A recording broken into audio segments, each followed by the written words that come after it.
समाधि की अभिव्यक्तियां। पहला प्रश्न।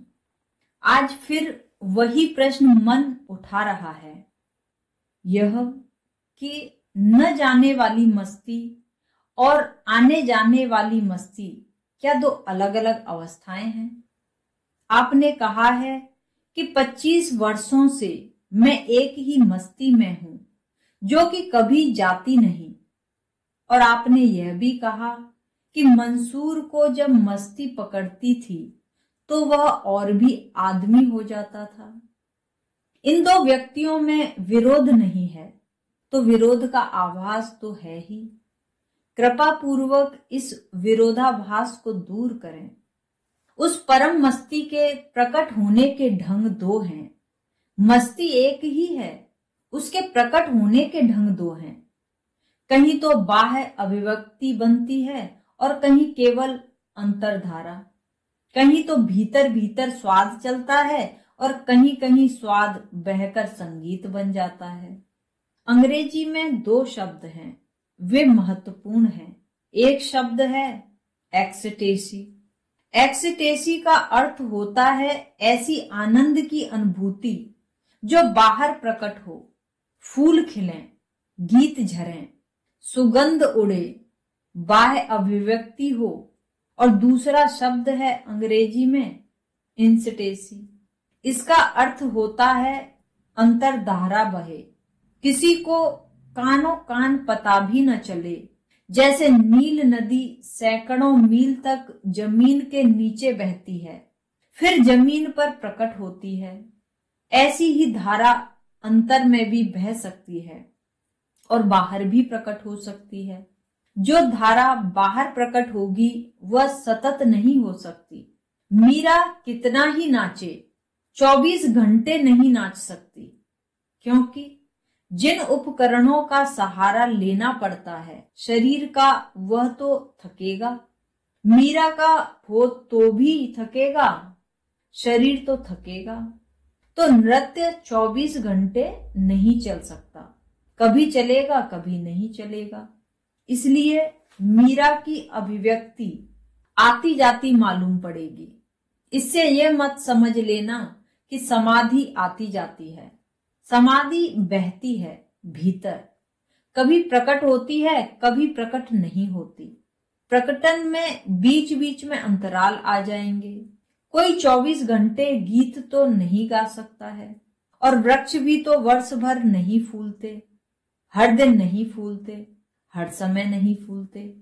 इसका यह अर्थ मत समझना कि जब वृक्ष नहीं फूलता है तो उसके प्राणों में फूल खिलाने वाली रसधारा नहीं है।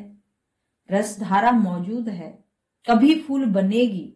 मीरा जब चुप बैठी है और उसने पैरों में घुंघरू नहीं बांधे और हाथ में वीणा नहीं उठाई, नाचती नहीं है, गाती नहीं है, तब भी भीतर तो धारा बह ही रही है।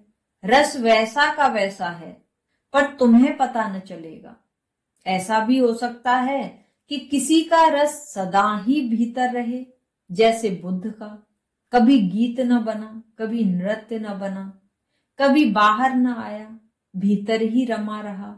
ये दो रूप हैं अभिव्यक्ति के। बुद्ध की नील धारा सदा ही भूमि के नीचे रही।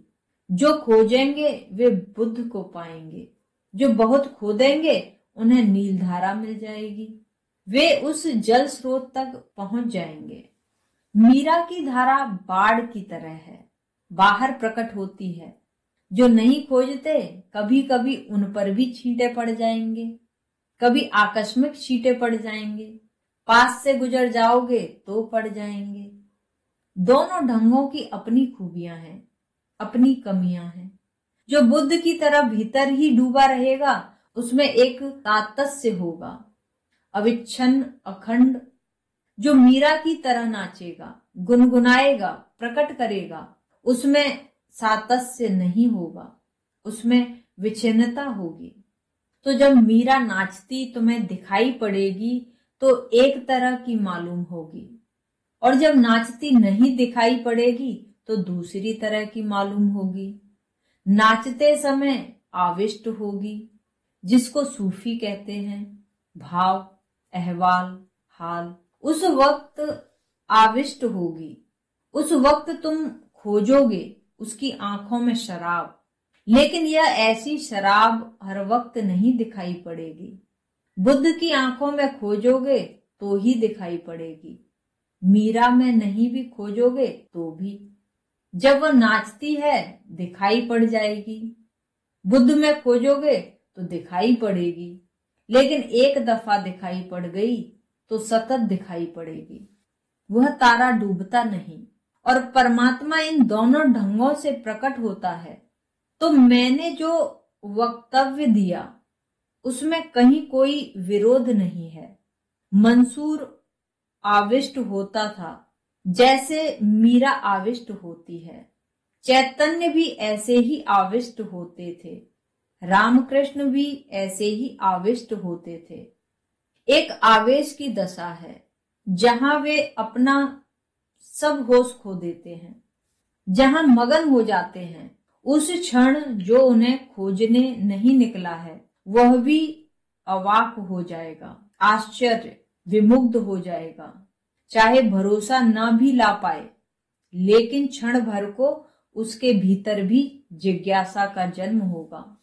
बुद्ध हैं, महावीर हैं, लाओ त्सु हैं, वहां सन्नाटा है, वहां कोई उत्तेजना नहीं है, वहां तूफान नहीं है, उनके सागर में लहर भी नहीं उठती। जो खोजने आएगा उसी को नाद सुनाई पड़ेगा, जो कान लगाकर सुनेगा उसी को सुनाई पड़ेगा। नहीं तो तुम बुद्ध के पास से गुजर जाओगे, तुम्हें पता भी न चलेगा। मीरा के पास से बिना पता चले न गुजर सकोगे। मानो न मानो, लेकिन मीरा के पास क्षण भर तो रुक ही जाओगे। जो बहिर्दृष्टि हैं वे भी रुक जाएंगे। बुद्ध के पास तो जो अंतर्दृष्टि हैं वे ही रुकेंगे। तो मंसूर आविष्ट होता है जैसे मीरा, बुद्ध अनाविष्ट रहते हैं। इसमें विरोध जरा भी नहीं है। जैसा परमात्मा हर चीज के लिए दो पहलू चुनता है, बाहर की तरफ, भीतर की तरफ, बहिर्मुखी और अंतर्मुखी, ऐसी ही समाधि भी दो ढंग की होती है। अभिव्यक्ति समाधि के भीतर का स्वाद तो एक ही है। वह मीरा का हो कि महावीर का, कुछ फर्क नहीं पड़ता है।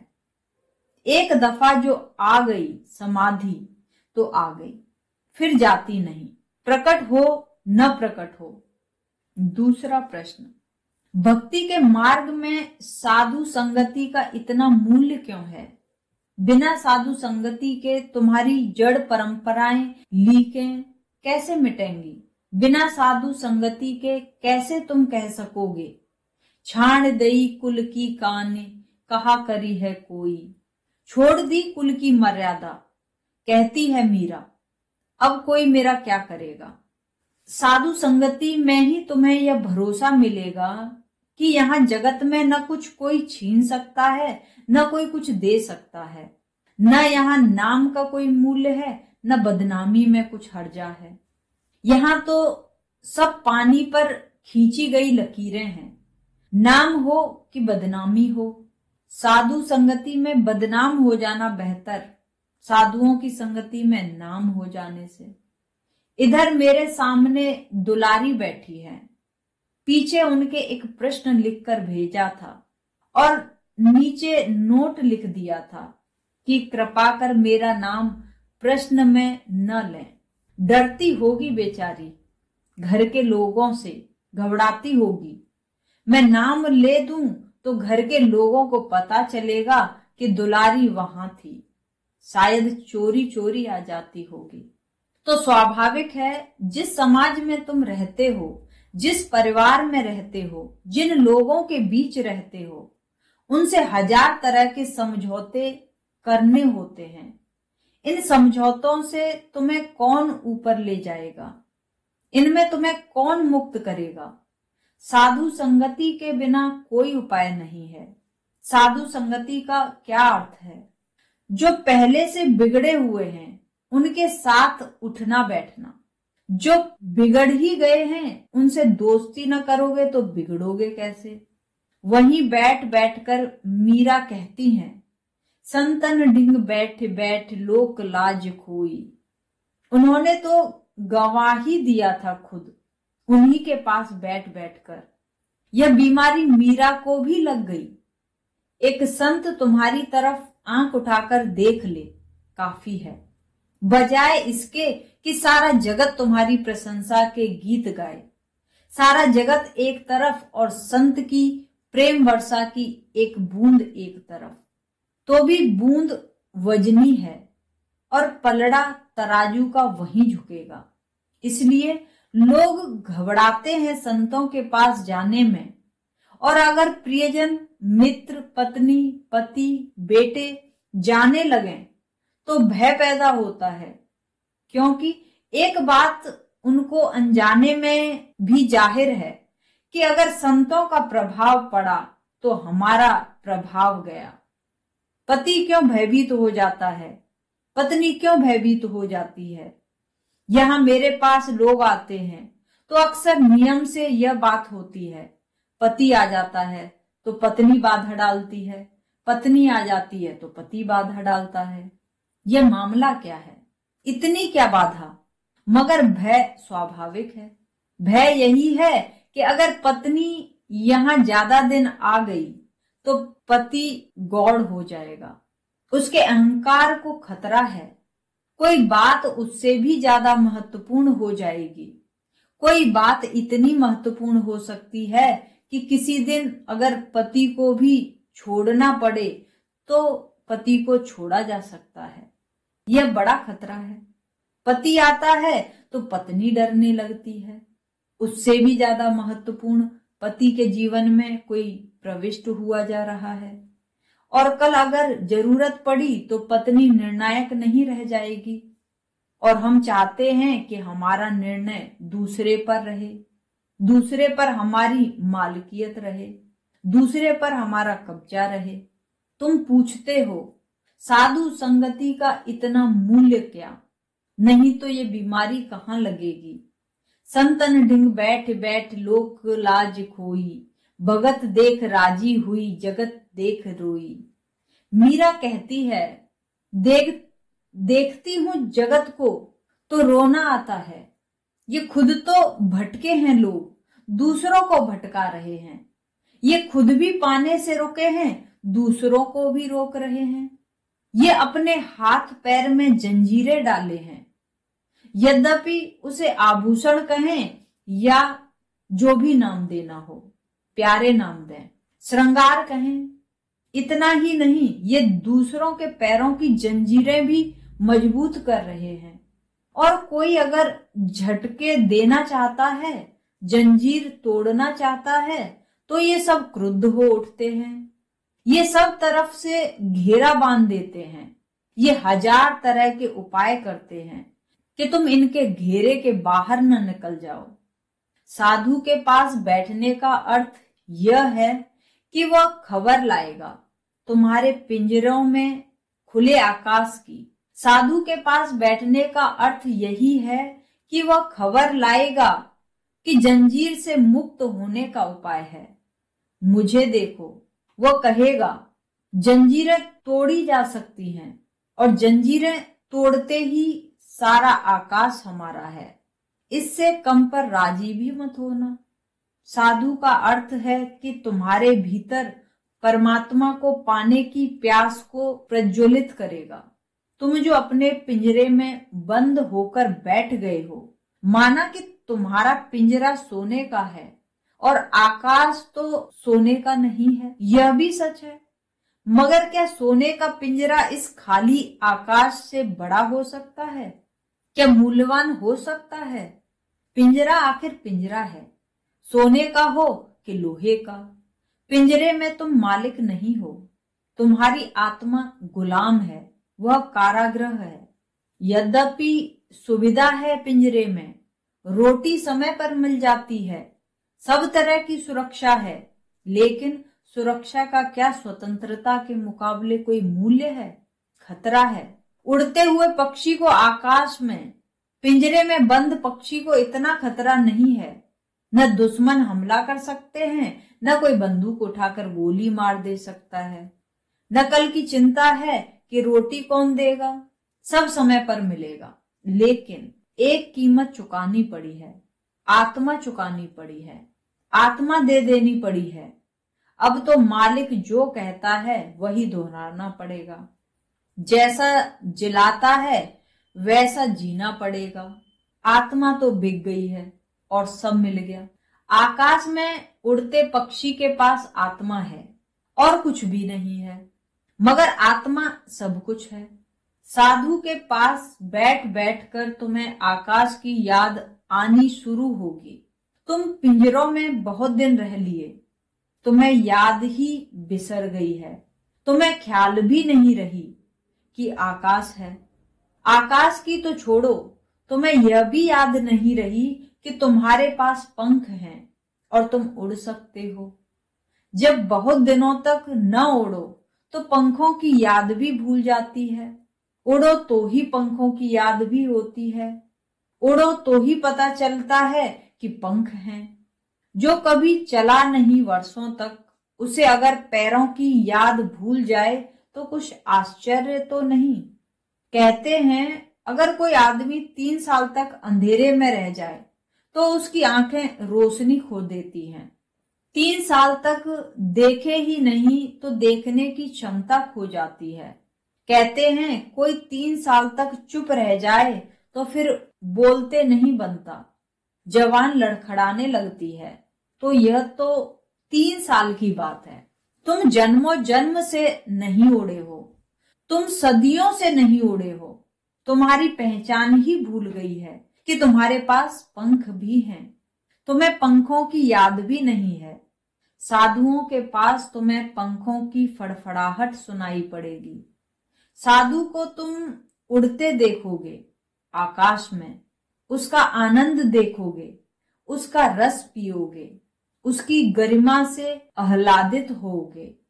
उसका ज्वर, वह जो परमात्मा की गर्मी से गर्मा गया है, तुम्हें भी छुएगा। तुम थोड़े पिघलोगे। तुम्हारा बर्फ जैसा जम गया हृदय पिघलना शुरू होगा। और कहां करोगे यह, और कैसे करोगे यह? और कोई उपाय भी तो नहीं है। कारागृह में आना चाहिए कोई।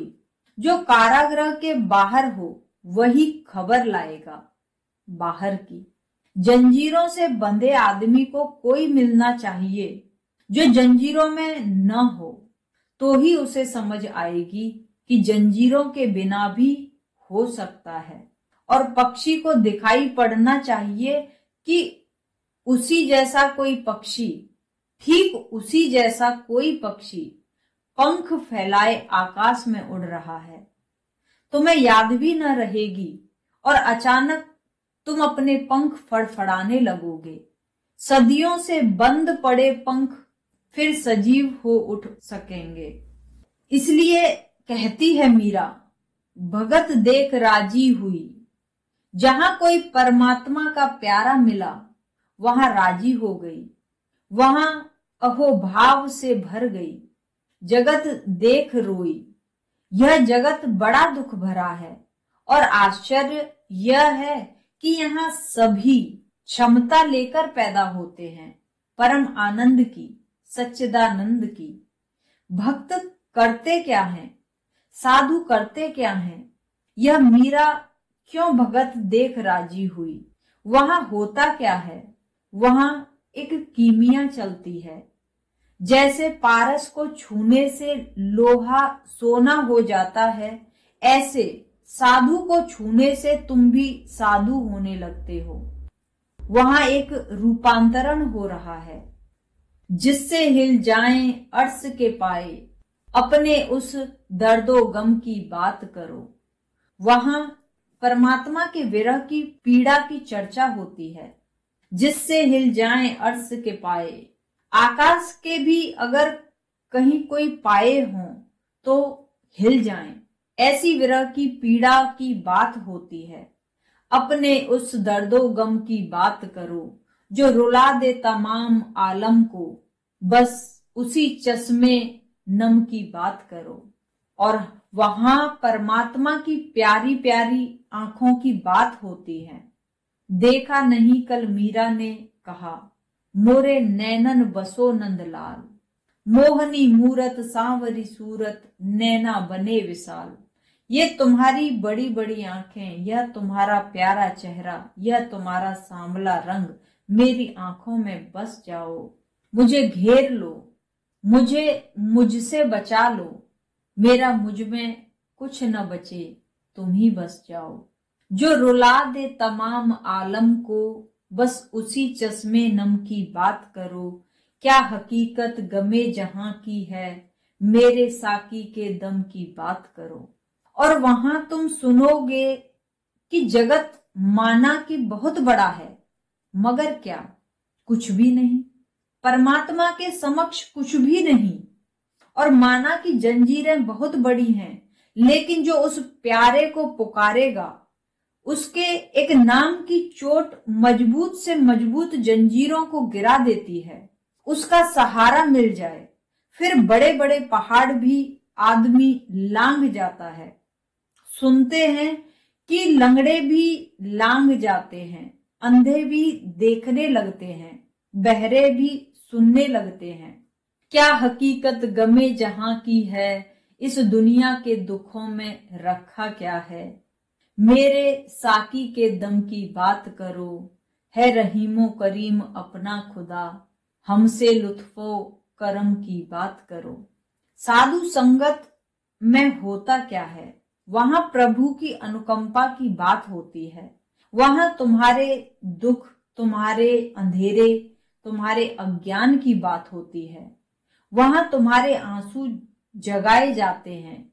सो गए आंसू, खो गए आंसू पुनः पुकारे जाते हैं। और साथ ही परमात्मा की अनुकंपा की बात होती है, क्योंकि अगर परमात्मा की अनुकंपा की बात ना हो तो तुम तो वैसे ही दुखी हो और दुखी हो जाओगे, वैसे ही गिरे पड़े हो गर्त में और भी साहस खो दो, आत्मविश्वास खो दो। वहां तुम्हें खबर मिलती है कि तुम्हारा पाप कितना ही बड़ा हो, मगर उसकी करुणा उससे बड़ी है। तुम घबराओ मत, तुम कितने ही भटके हो, उसका हाथ बहुत लंबा है। तुम कितने ही दूर निकल गए हो, उसका हाथ तुम तक पहुंच सकता है। पुकारो भर, तुम इतने दूर नहीं जा सकते कि वह तुम्हें उठा न ले।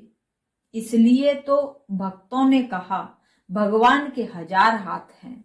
एक हाथ से बचोगे, दूसरे से बचोगे, 1000 से तो न बच सकोगे। वह सब तरफ से उठा लेगा, सब दिशाओं से उठा लेगा, लेकिन तब तक न उठाएगा जब तक तुम पुकारोगे न। तो साधु संगत में जीवन का दुख दिखाई पड़ता है। दुख ही दुख है यहाँ। यहाँ सुख कब किसने जाना। तुमने कभी सुखी आदमी देखा यहाँ? और अगर कभी तुम्हें यहाँ सुखी आदमी मिल जाए तो तुम तत्क्षण पाओगे वह यहाँ का नहीं है, वह वहां का है। वह यहाँ परदेश में है, यहाँ अजनबियों के बीच है रहीमो करीम अपना खुदा, हमसे लुत्फो करम की बात करो। तो वहां पाप की बात होती है, परमात्मा की करुणा की बात होती है। वहां हमारे दुख पीड़ा की बात होती है। वहां उसके अमृत की वर्षा की बात होती है। हिज्र भी है विशाल का पैगाम, एने राहत सितम की बात करो।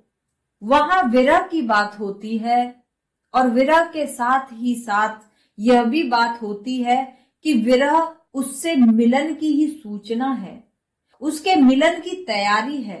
विरह उससे मिलने की तैयारी है। हमने उसे खोया है पाने को, हमने उसे खोया है और पाने को। यह विरह भी उसके मिलन को प्रीतिकर बनाने वाला है। हिज्र भी है विशाल का पैगाम, इसमें संदेश छिपा है मिलन का। जो कदम है बजाए खुद मंजिल, इश्क के उस कदम की बात करो। जो कदम है बजाए खुद मंजिल, जो कदम अपने आप में अपनी मंजिल लिए हुए हैं, उस प्रेम के कदम की बात वहां होती है। साधु संगत यानी प्रेम की चर्चा। तुम्हारे जीवन में प्रेम चाहिए, प्रेम का प्रकाश चाहिए, और यह तभी संभव है जब तुम किसी जले हुए दिए के पास बैठो। तुम्हारा दिया बुझा है, कैसे जलाओगे? जले हुए दिए के पास बैठो, सरको पास। भगत देख राजी हुई, सरको पास। जहां कोई साधु मिल जाए, करीब जाओ। दूरी न रखो, दूरी गंवाओ, दूरी खो, दूरी बचाओ। तो हीरा पास था और गंवा बैठोगे। करीब आओ, क्योंकि एक क्षण ऐसा आता है करीब होने का, समीप्य का, निकट होने का, जब जले हुए दिए से लपट बुझे हुए दिए पर छलांग लगाती है। एक खास दूरी पर यह घटना घटती है। तुम 1 फीट की दूरी पर रख दो दियों को तो नहीं घटती। करीब लाते जाओ, करीब लाते जाओ। एक क्षण ऐसा आता है अभी भी दूरी है, लेकिन अब इतनी दूरी नहीं है कि लपट छलांग न ले सके।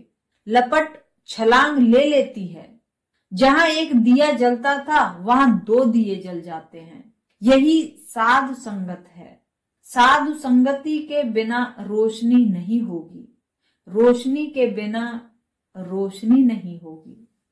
नमूदे जिंदगी का राज क्या है, मैं खुदा क्या हूं, मेरी आवाज क्या है। फसूने नगमा क्या है, साज क्या है, जनूने इश्क क्या है, नाज क्या है। कहां समझोगे, कैसे समझोगे, नमूदे जिंदगी का राज क्या है। इस जिंदगी का रहस्य क्या है? किसी रहस्य भरे व्यक्ति के पास जाओ, वहीं यह चमत्कार घट सकता है। गुलाब के फूल को पहचानना हो तो गुलाब के फूल के पास जाओ। चांद सितारों से पहचान करनी हो तो चांद सितारों पर आंखें टिकाओ। और परमात्मा को खोजना हो तो जहां परमात्मा की थोड़ी सी झलक मिलती है वहां उठो बैठो। और खाने को क्या है? लोकलाज, और कुछ खास नहीं। लोग इतना ही कहेंगे कि पागल है, तो लोगों के कहने का मूल्य भी क्या? ये वे ही लोग हैं जो मीरा को भी पागल कहते थे। ये वे ही लोग हैं जो जीसस को भी पागल कहते थे। ये वे ही लोग हैं जो सदा यही कहते रहे हैं, इनका धंधा यही है। इन्हें खुद पाना नहीं है, इन्हें किसी दूसरे को भी पाने नहीं देना है। ये दूसरे को क्यों नहीं पाने देना चाहते? क्योंकि ये खुद तो पा नहीं रहे हैं। दूसरा पाले इनसे पहले, यह अड़चन मालूम होती है। और तुम ऐसा मत समझना कि तुम साधु संगत में न बैठो तो ये तुम्हें बहुत होशियार समझते हैं। तो भी कुछ होशियार तो समझते नहीं। इस दुनिया में हर आदमी अपने को होशियार समझता है, बाकी किसी को तो होशियार समझता ही नहीं। तुम कुछ भी करो, इससे भेद नहीं पड़ता। लोग तुम्हें होशियार मान नहीं सकते, क्योंकि तुम्हें होशियार मानने में फिर उनका क्या होगा। मैंने सुना है एक आदमी एक पूर्णिमा की रात में अपनी पत्नी को साथ लेकर चांद के नीचे यात्रा को निकला।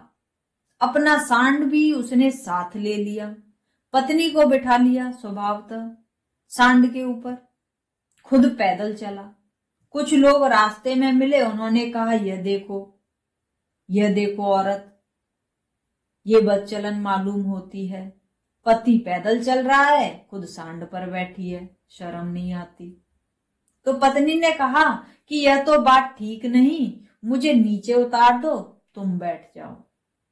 तो पत्नी नीचे चलने लगी, बेचारा आदमी बैठ गया।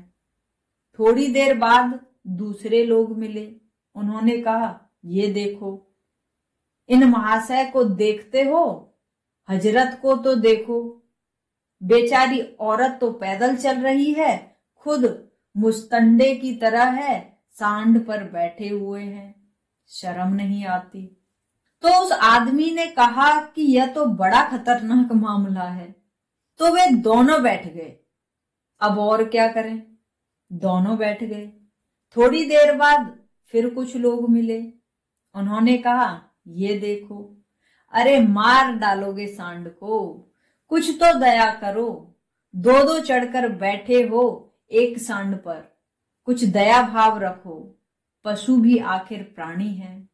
तो उन्होंने सोचा अब क्या करें, तो दोनों उतरकर चलने लगे। फिर कुछ लोग मिल गए। उन्होंने कहा, ये बुद्धू देखो, सांड साथ में है और पैदल चल रहे हैं, अकल नाम मात्र को नहीं है। उन्होंने कहा, अब क्या करना है। उन्होंने भी जिद कर रखी थी, जैसे तुमने जिद कर रखी है कि लोगों को राजी ही करके रहेंगे, मगर लोग किसी से कभी राजी हुए। उन्होंने एक बांस उठाया, किसी तरह बांधा, सांड को कंधे पर लटकाया। अब क्या करें, सब कर चुके। अब एक ही उपाय बचा कि अब सांड को लेकर चलें, क्योंकि ये बेचारा सांड। अब आखिरी एक ही विकल्प बचा।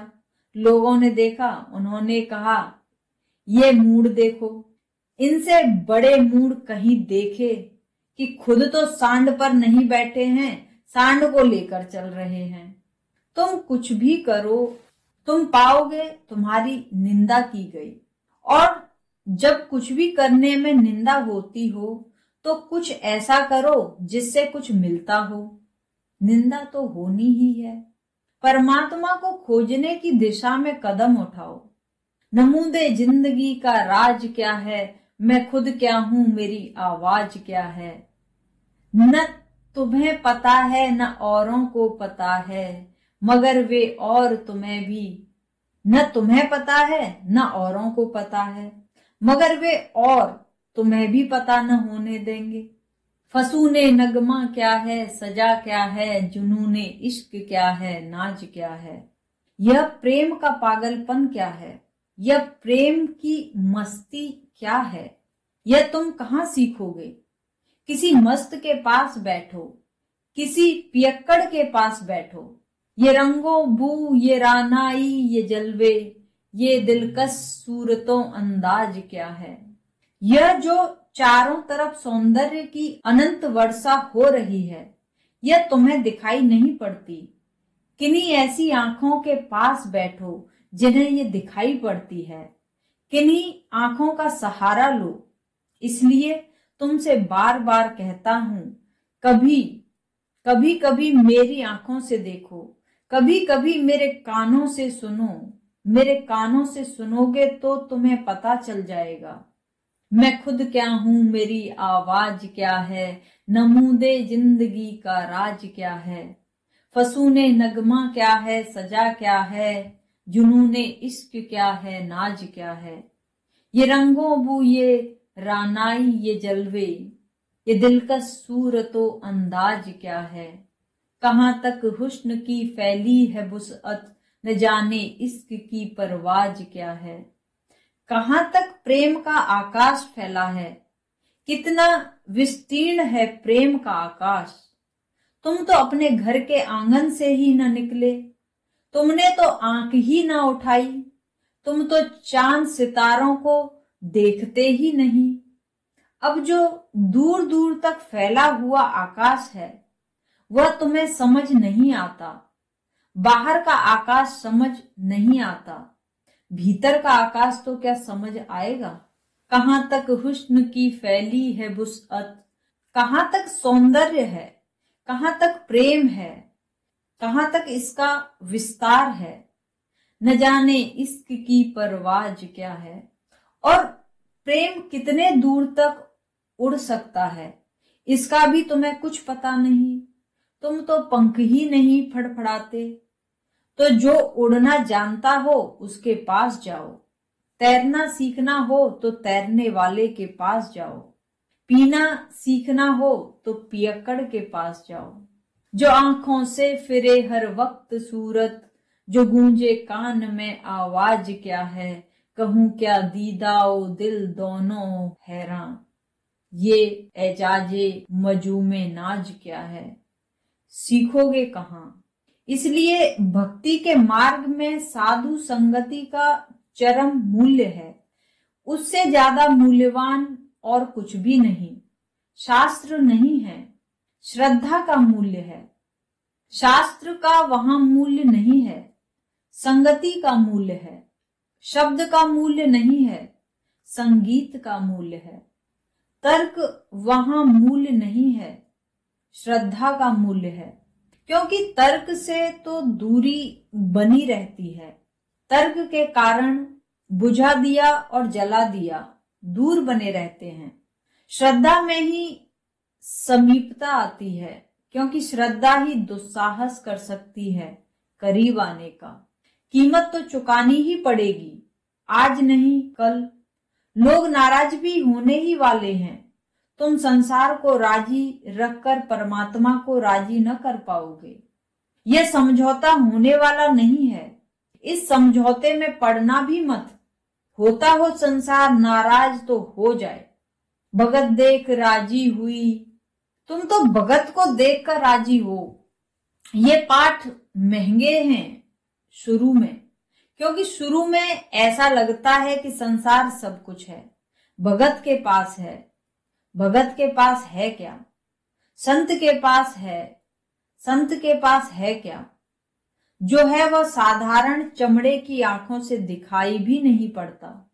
वह तो पास रहोगे, रहते रहते उसका रस लगेगा, रसायन पकड़ेगी। जीवंत के पास आओ, ताकि कोई किरण तुम्हें छू ले, तुम्हारे अंधेरे को डगमगा दे, तुम्हारी सदियों से जमी धूल को उखाड़ दे, जम गए हृदय को पिघला दे। मीरा पर प्रवचन प्रारंभ करते हुए आपने हमें प्रेम के मानसरोवर में नौका विहार के लिए आमंत्रित किया। हम कृतज्ञ हैं। लेकिन कई मनस्विद कहते हैं कि प्रेम मूलतः जैविक है, जो कि मनुष्य में दमन के कारण मानसिक रूप ले लेता है।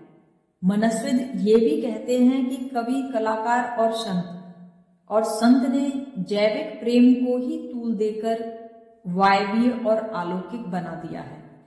इस वक्तव्य पर कुछ प्रकाश डालने की अनुकंपा करें। मनस्विद जानते क्या हैं?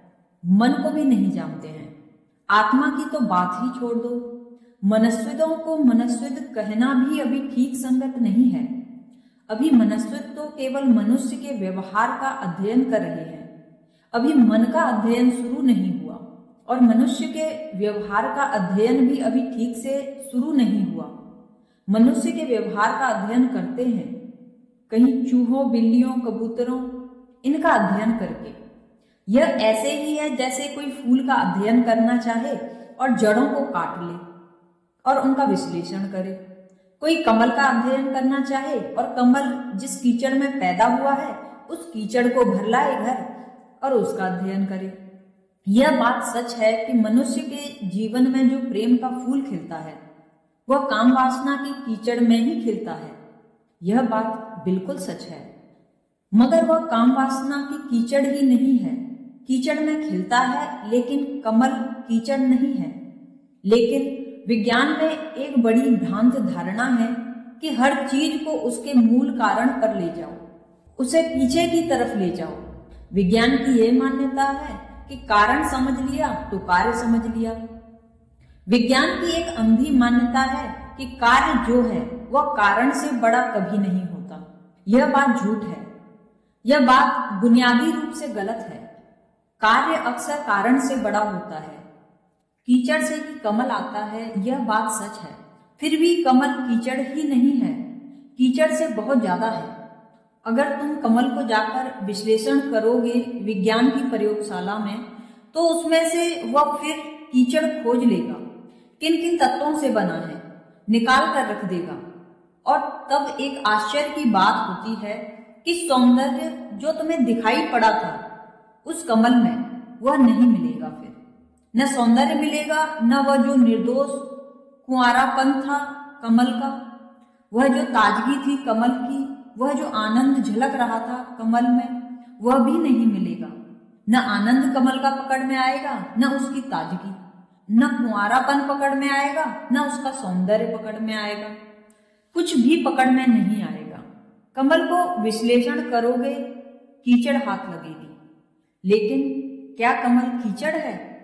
मनस्विद की भी वही भूल है, क्योंकि मनस्विद अभी विज्ञान के पीछे चलता है, इसी भ्रांति में कि किसी तरह उसका शास्त्र भी विज्ञान हो जाए।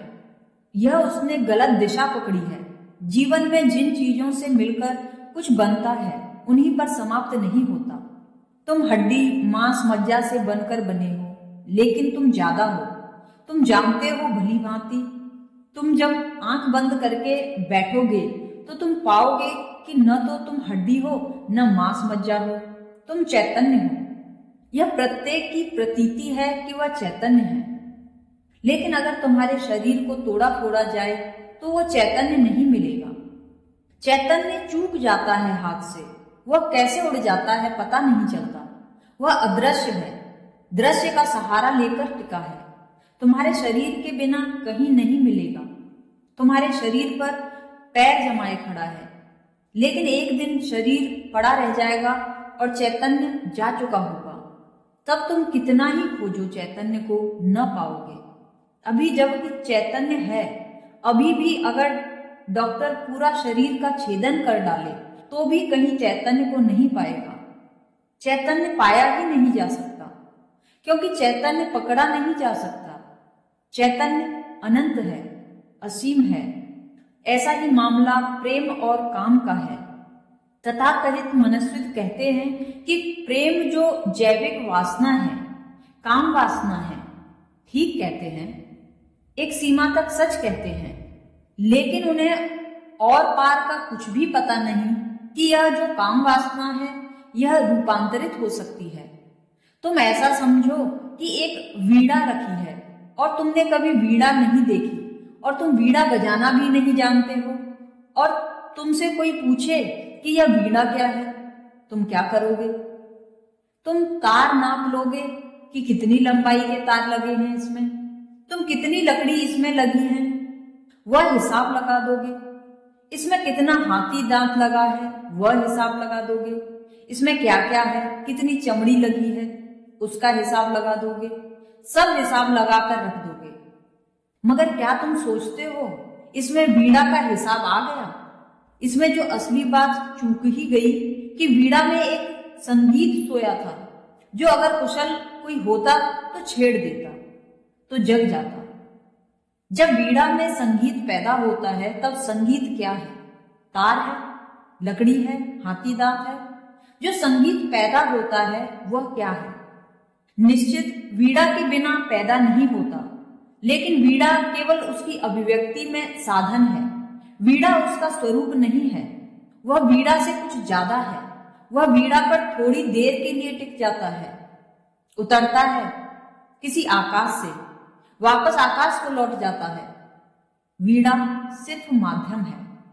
ऐसी ही मनुष्य की जैविक वासना है, वह माध्यम है। उसी में प्रेम उतरता है। जो बजाना जानता है, जिसने काम पर ठीक ठीक बजाना सीख लिया, उसे राम मिल जाता है। काम की वीणा में ही राम के स्वर उत्पन्न होते हैं।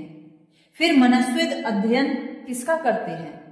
मनस्विद अक्सर पागलों का अध्ययन करते हैं, विकृत मनोदशाओं का, और तो कोई उनके पास जाएगा भी क्यों?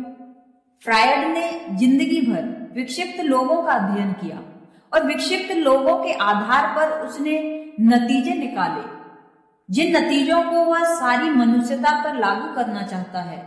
वह बात बड़ी बेबुदी है। यह ऐसा ही है कि एक आदमी जमाने भर के जड़ बुद्धि मूढ़ों को इकट्ठा कर ले और उनका अध्ययन करे, और फिर अध्ययन का निष्कर्ष आइंस्टीन पर और बर्ट्रैंड पर भी लगाना चाहे। हम उसे मूढ़ कहेंगे। हम कहेंगे, पहले तुम मूढ़ों का अध्ययन करते हो और फिर मूढ़ों का अध्ययन करके तुम उस अध्ययन को सब पर फैलाना चाहते हो, जो कि मूढ़ नहीं है। यह बात अवैज्ञानिक है, यह न्यायोचित नहीं है।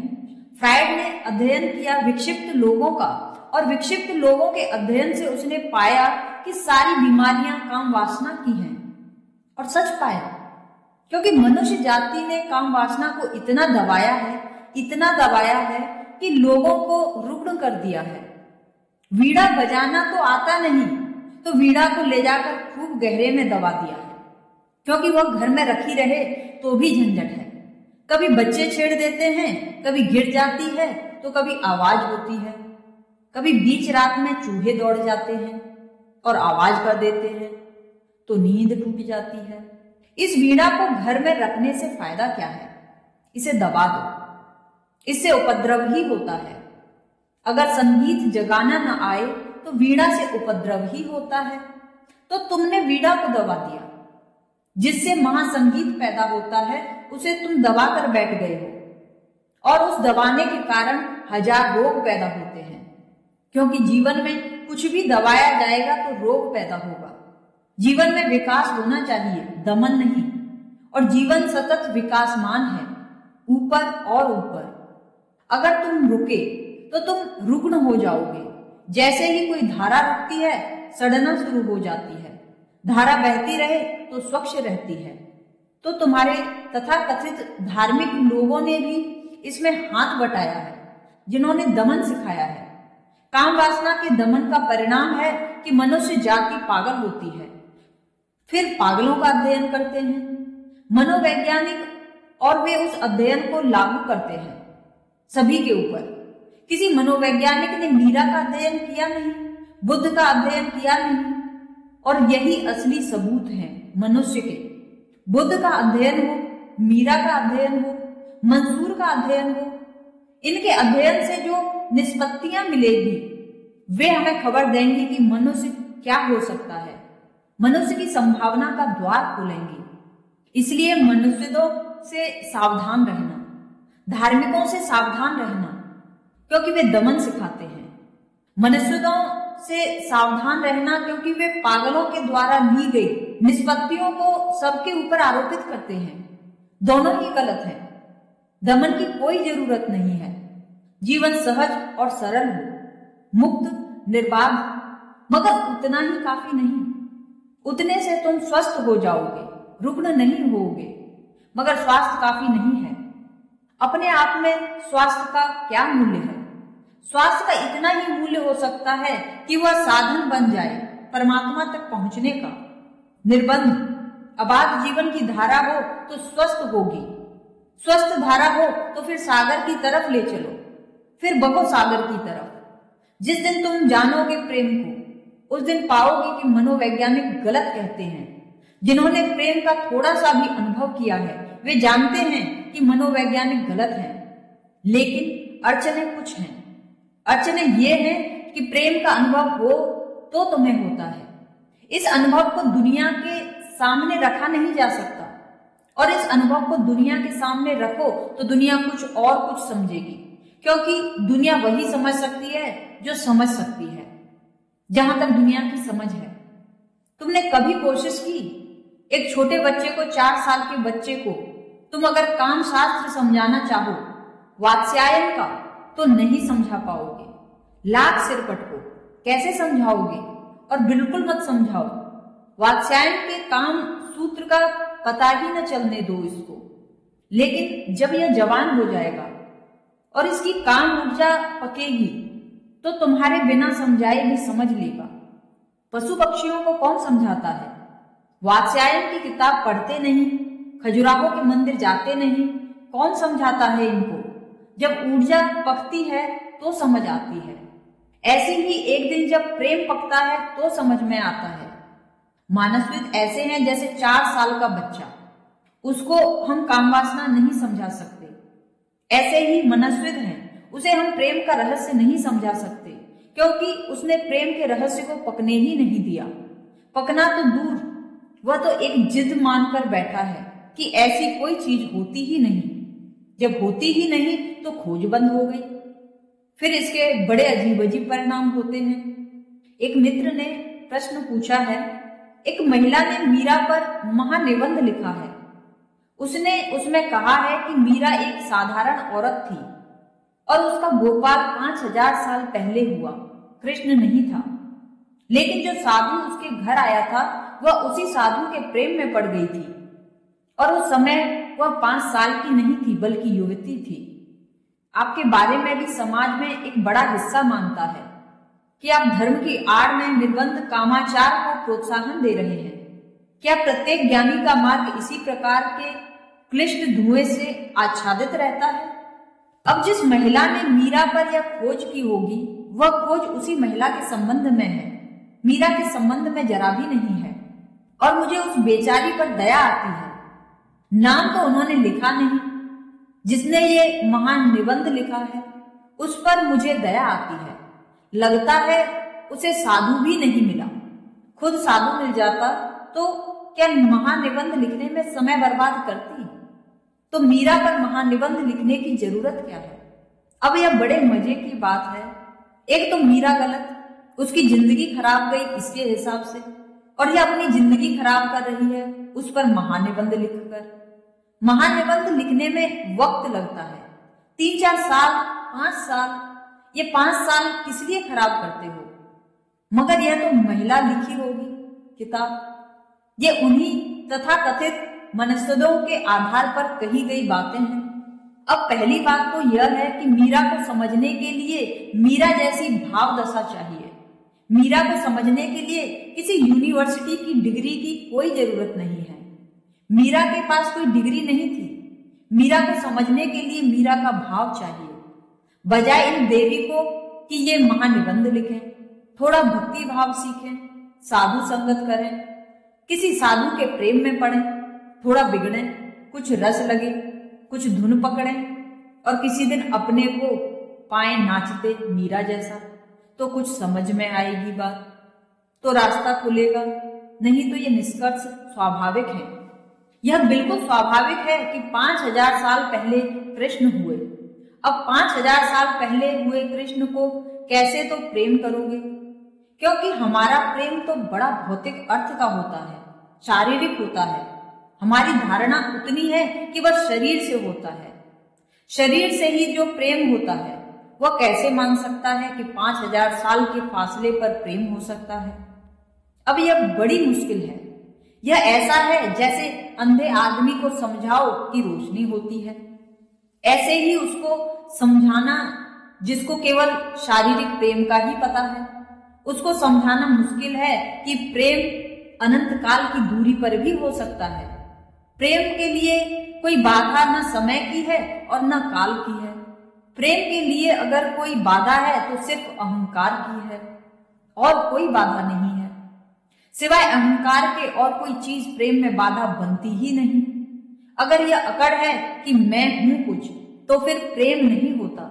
फिर चाहे तुम्हारा प्रेमी तुम्हारे पास ही क्यों न बैठा हो, गल बांधी डाले क्यों न बैठा हो, अगर अहंकार है तो प्रेम नहीं होता।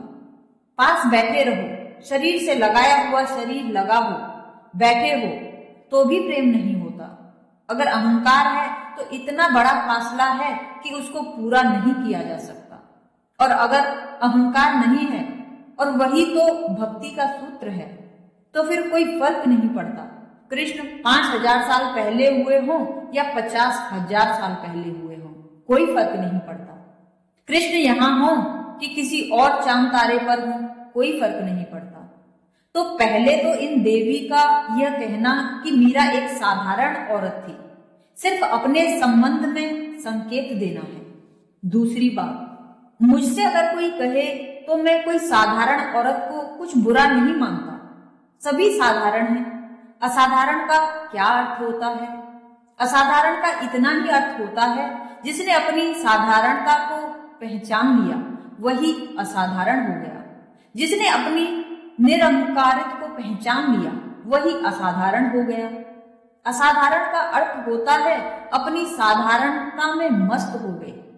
मीरा को साधारण औरत कहने से यह महिला ही साधारण हो जाती है। अपने को साधारण जान लो तो असाधारण हो जाओ। और मीरा ने अपने को बड़ा साधारण माना है। इतना ही कहती है कि हे प्रभु, मुझे चाकर रख लो, मुझे नौकर रख लो, मैं तुम्हारे पैर दबा दूंगी, मैं तुम्हारा काम कर दूंगी, सेवा टहल कर लाऊंगी, मुझे चाकर रख लो जी। और तो कुछ मांगती नहीं। कुछ तो मांग नहीं है मीरा की। तो पहले तो मैं कहूंगा मीरा को कोई भी दम्भ नहीं है असाधारण होने का। यही उसकी असाधारणता है, वह बिल्कुल साधारण है। दूसरी बात, इन देवी ने खोजी कि जो साधु उसके घर आया था वह उसी साधु के प्रेम में पड़ गई थी। वह 5000 साल पहले हुए कृष्ण के प्रेम में नहीं थी, लेकिन इस साधु में भी कृष्ण उतने ही हैं। इस साधु की कोई खराबी है? इसका कोई कसूर? इस साधु के भी प्रेम में अगर मीरा पड़ जाए तो इन देवी को कोई अड़चन मालूम होती है? कृष्ण तो सर्वव्याप्त है। कृष्ण कोई व्यक्ति का नाम थोड़े ही है। अगर तुम मुझसे पूछो तो मैं ऐसा नहीं कहूंगा कि कृष्ण से प्रेम करो, मैं कहूंगा प्रेम करो। जिससे प्रेम हो जाए वही कृष्ण है। कृष्ण से थोड़े ही प्रेम होता है, प्रेम से कृष्ण होते हैं। क्या फर्क पड़ता है? ठीक, चलो, यह अनाम साधु जो आया था इसके प्रेम में पड़ गई होगी तो भी कुछ हर्जा नहीं। प्रेम में पड़ गई यह बात पक्की है। और प्रेम में पड़ गई कि मीरा मीरा हो गई। किसके प्रेम में पड़ी क्या फर्क पड़ता है? यहाँ नाम धाम का ही फर्क है, बाकी तो एक ही बसा है। मगर इन देवी की चेष्टा यह है कि कृष्ण का प्रेम कुछ खास, कृष्ण का प्रेम होता तो चलो क्षमा कर देती, ये उनको मान लेती कि चलो ठीक है चलने दो। मगर साधु में तुम्हें परमात्मा नहीं दिखाई पड़ता, तो कृष्ण में ही ऐसा क्या खूबी थी? ग्वाले थे। किसी को कृष्ण की निंदा करनी हो तो क्या अड़चन है? इस ग्वाले के प्रेम में पड़ गई। साधु भी उनका ही रूप है। मगर ये देवी इस कोशिश में ही लगी है कि किसी तरह मीरा को छोटा सिद्ध करना है। कहीं इन देवी को चोट लग रही होगी, शायद ये भी कुछ तुकबंदी वगैरह जानती हो, तो शायद सोचती हो कि ये भी कुछ कवि इत्यादि हैं। मुल्ला नसरुद्दीन एक दिन मुझसे बात कर रहा था। ऐसे साहित्य की बात चल पड़ी तो कहने लगा कि उर्दू साहित्य की हालात बड़ी खराब है। मैंने पूछा मतलब? उसने कहा अब आप तो जानते ही हैं, मिर्जा गालिब को मरे कितना समय हो गया, फिर इकबाल भी चले गए, और फिर मेरी भी तबीयत कुछ दिनों से ठीक नहीं रहती। बस उर्दू साहित्य पूरा हो गया। इधर कुछ दिनों से मेरी तबीयत भी ठीक नहीं रहती। उर्दू साहित्य की हालत बड़ी खराब है। शायद कुछ तुकबंदी इन देवी को भी आती होगी। मीरा से अड़चन अटकी होगी। मीरा को किसी तरह नीचे लाना जरूरी है। तुम ध्यान रखना, संतों की निंदा में अक्सर कारण यही होता है, ईर्ष्या। यह बात मानना बहुत कठिन होती है, अहंकार को कि कोई हमसे ऊपर है। खींचो, किसी भी तरह खींचो। इसलिए संतों की जब भी निंदा चलती है तुम तत्क्षण मान लेते हो। तुम फिर खोजबीन ही नहीं करते, फिर कोई फिक्र ही नहीं करता इस बात की कि खोजबीन करने की कि इसमें सच्चाई कितनी है। निंदा हम तत्क्षण स्वीकार करते हैं, प्रशंसा हम एकदम ठिठक जाते हैं। हम कहते हैं प्रशंसा यह हो नहीं सकता, अच्छा तो हो ही नहीं सकता। हमारी यह मान्यता है, यह तो सिद्ध सिद्धांत है हमारा। शुभ तो यहाँ होता ही नहीं, अशुभ ही होता है। अशुभ कोई कहे तो हम मान लेते हैं, शुभ की कोई खबर दे हम लाख झंझटें खड़ी करते हैं, तर्क उठाते हैं। इसलिए उनको यह भी अड़चन है। वे कहती हैं कि साधु के प्रेम में पड़ गई थी। जो साधु घर आकर रुका था, और उस समय वह 5 साल की नहीं थी बल्कि युवती थी। यह भी उसको अड़चन रही होगी कि अब 5 साल की अगर मानो तो फिर यह साधु के प्रेम में पड़ना कुछ जचेगा नहीं, इसमें कुछ तालमेल नहीं बैठेगा, फिर इनको वासना नहीं कहा जा सकेगा। तो मीरा को खींचकर युवती बनाना पड़ता है। हो सकता है साधु का नाम गोपाल दास जी या ऐसा कुछ रहा हो, बाबा गोपाल दास या रणछोड़ दास जी, कुछ ऐसा नाम रहा हो, और मीरा धोखा दे रही हो दुनिया को, पड़ी है इस लफंगे के चक्कर में और बातें कर रही है कृष्ण की। ऐसी उनकी चेष्टा है। यह चेष्टा क्षुद्र वृत्ति से उठी है। मीरा को समझने के ये ढंग नहीं है। मुझे कुछ अड़चन नहीं है। मीरा अगर जवान रही हो तो और भी अच्छा, इसमें क्या अड़चन है? जवानी में कुछ बुराई नहीं है। जवानी में बुराई होती तो परमात्मा जवानी लाता ही नहीं। परमात्मा जवानी से बहुत खुश है, इसलिए तो जवानी को सौंदर्य देता, प्रतिभा देता, रूप रंग देता है। जब फूल पूरा खिलता है तो कोई कसूर तो नहीं है, कोई बॉडी जो खिली नहीं है, कोई बड़ी महिमा की बात तो नहीं है। तो 5 साल की बच्ची बॉडी है, जवान युवती खिल गया फूल है, क्या हर्ज है। और मीरा किसके प्रेम में पड़ी, यह मुझे अड़चन नहीं आती। हाँ, दूसरों को अड़चन आएगी। ऐसे धर्मगुरु तुम्हें मिल जाएंगे जो उनका खंडन करेंगे कि यह बिल्कुल गलत है। मुझे इसमें अड़चन नहीं आती कि किसके प्रेम में पड़ी। प्रेम में पड़ी यह काफी है। मैं प्रेम का हामी हूं, पक्षपाती हूं। तुम किसी को तो प्रेम करो, तुम प्रेम तो करो, तुम प्रेम का स्वाद तो ले लो। तुम किसी के भी साथ प्रेम का स्वाद ले लो, तुम धीरे धीरे पाओगे। वहीं से परमात्मा का रास्ता बनना शुरू हो गया, क्योंकि प्रेम उसका रास्ता है। अब प्रेम विपरीत जाना है परमात्मा के। प्रेम उनके अनुकूल जाना है। जिससे हो जाए उससे करो। प्रेम के संबंध में शर्तबंदी न रखो। प्रेम प्रार्थना का प्रथम रूप है, भक्ति की शुरुआत है। चौथा प्रश्न, भक्त की भाव दशा के संबंध में कुछ कहें। भक्त की भाव दशा ऐसे ही है जैसे प्रतिपल बदला हुआ मौसम। अभी सूरज निकला है और हवाएं शांत हैं और वृक्ष किरणों में नहाए खड़े हैं, और अभी अभी वर्षा हो सकती है। मेघ घिर जाए, जल बरसने लगे, सूरज बादलियों में छिप जाए। अभी अभी हवा के झोंके आ सकते हैं और वृक्षों को हिला डालें, और अभी अभी सब कुछ हो सकता है। भक्त की भाव दशा बड़ी तरंगायित दशा है। भक्त जड़ नहीं है, प्रवाह है। तो किसी एक शब्द से भक्त की दशा नहीं कही जा सकती। कभी रोता है विरह में, कभी हंसता है मिलन में। कभी भक्त को नाचते पाओगे जैसे सारे जगत की संपदा मिल गई, और कभी ऐसे जार जार रोते पाओगे जैसे सब खो गया। कभी प्रभु का गुणगान करते पाओगे, भगत देख राजी हुई, और कभी संसार की तरफ देखते हुए भक्त को बड़ा उदास पाओगे, जगत देख रोई। तो कोई भाव दशा को एक शब्द नहीं दिया जा सकता, परिभाषा नहीं हो सकती। भक्त की भाव दशा बदलती है, तब तक बदलती रहती है जब तक भक्त भगवान ही नहीं हो जाता, जब तक भगवान में लीन नहीं हो जाता। तो मीरा के भजनों में भी तुम अलग अलग भावों के प्रतिबिंब पाओगे, कभी रोने के, कभी हंसने के, कभी मस्ती के, कभी आनंद के, कभी नाराजगी के भी। भक्त भगवान से नाराज भी होता है, वह हक है उसका नाराज होने का। ज्ञानी तो डरता है, वह तो संभल कर चलता है, वह तो व्यवहार की बातें करता है, भगवान से भी औपचारिकता। भक्त नहीं डरता। भक्त का क्या डरना, प्रेम कभी डरता ही नहीं। जिससे तुम्हारा प्रेम है उससे तुम निर्भय हो जाते हो।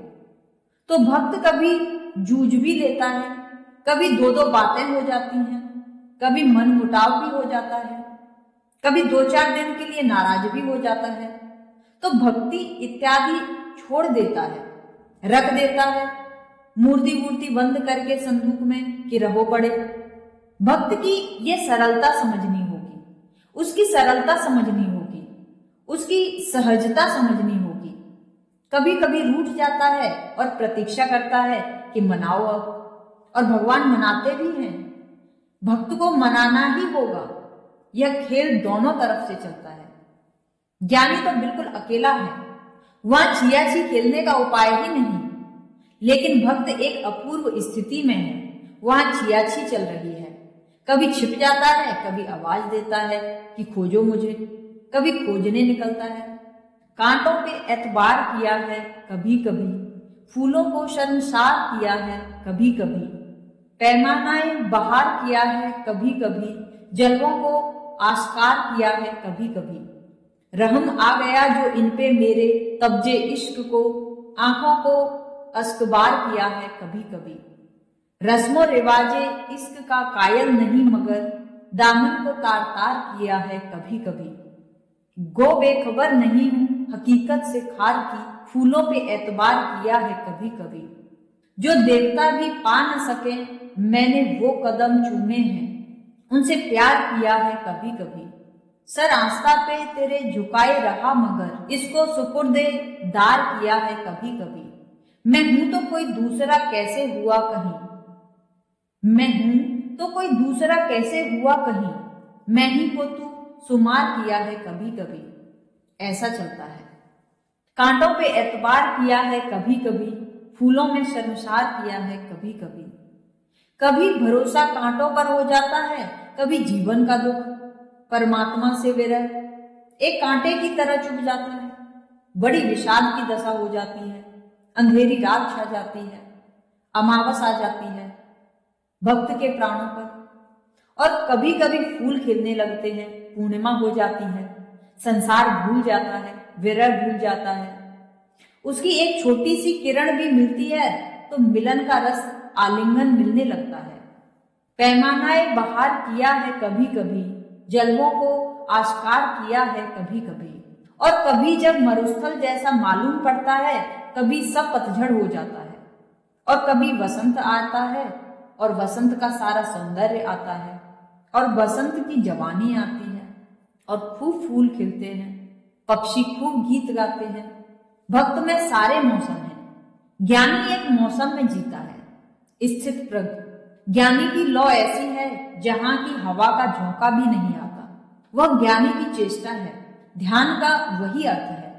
ध्यान का अर्थ है चित्त बिल्कुल स्थिर हो जाए, जरा भी हिले डुले नहीं। स्थिरता ज्ञानी का प्रयास है। भक्त कहता है, डुलाओ मुझे, हिलाओ मुझे, नचाओ मुझे। पैमानाए बहार किया है कभी कभी, जलवों को आश्कार किया है कभी कभी। रहम आ गया जो इन पे मेरे, जबते इश्क को, आंखों को अस्तबार किया है कभी कभी। कभी मुस्कुराता है, कभी आंखों से आंसुओं की झड़ी लग जाती है।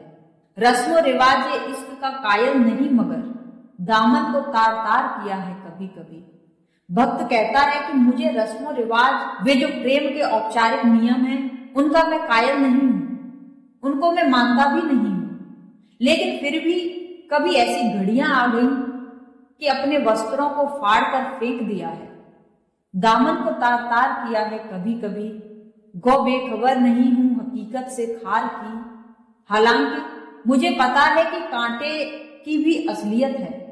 गो खबर नहीं हूं हकीकत से खार की, फूलों पे एतबार किया है कभी कभी। फिर भी फूलों पर भरोसा, वह भी हुआ है, सब हुआ है।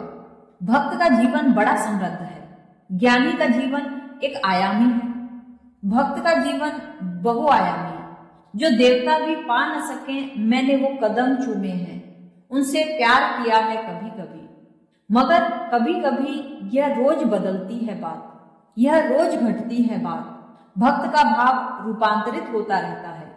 भक्त का भाव जीवंत है, जहां जीवन है वहां रूपांतरण है। भक्त का भाव बहती हुई गंगा की भांति है। ज्ञानी का ज्ञान सरोवर की तरह बंद ठहरा हुआ। भक्त के जीवन में सब आता है, सब जाता है, लेकिन इन सब के पीछे एक सार सूत्र है जो ठहरा रहता है। जैसे फूलों की माला में एक सूत्र, धागा पिरोया होता है। अलग अलग फूल हो सकते हैं, गुलाब का फूल, गेंदे का फूल, चंपा, चमेली, मगर सबके पीछे पिरोया हुआ एक सूत्र होता है, समर्पण का भाव, प्रेम। वह भाव दशा उसकी स्थिर है।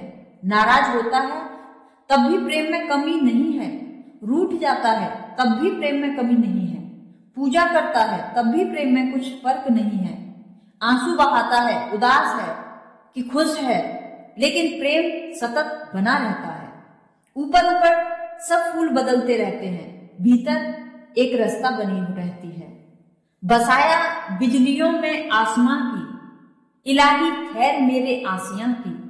समेटा दो जहां को अपने दिल में, खबर पाई निशाने बेनिशां की। जिधर उठी निगाहें शौक अपनी, उधर आई सिमट रौनक जहां की। जहां जोश आया एक नारा लगाया, भर आया जी तो पैनम एक फुगा की। जहां पर झुक गया सजदे हुए हैं, रही बंदिश न संगे आसिता की। भक्त पर कोई बंदिश नहीं है, कोई नियम व्यवस्था अनुशासन नहीं है। भक्त का भाव परम स्वच्छंद भाव है। जहां सिर झुक गया सजदे हुए हैं, जहां सिर झुक गया वहीं प्रार्थना हो गई। रही बंदिशें न संगे आसिता की। फिर इसकी फिक्र नहीं है कि किस देहरी पर सिर झुका, मंदिर थी कि मस्जिद थी, कि राम थे कि रहीम थे, कृष्ण थे या क्राइस्ट थे, इस पर कोई बंदिश नहीं है भाव की। भाव बंदिश जानता ही नहीं, भाव पर स्वतंत्रता की दशा है। बसाया बिजलियों में आसमां की, इलाही खैर मेरे आसियां की। और कितनी ही पीड़ा मिले धन्यवाद नहीं छूटता, और कितनी ही विरह सताए धन्यवाद नहीं छूटता। कहा है बसाया बिजलियों में आसमां की, इलाही खैर मेरे आसियां की। भक्त को अपना घर बनाना पड़ा हो, अपना आसियां बनाना पड़ा हो, अपना नीड बनाना पड़ा हो, तो भी वह कहता है इलाही खैर मेरे आसियां की, तेरी बड़ी कृपा है। समेटा दो जहां को अपने दिल में, खबर पाई निशाने बेनिशां की।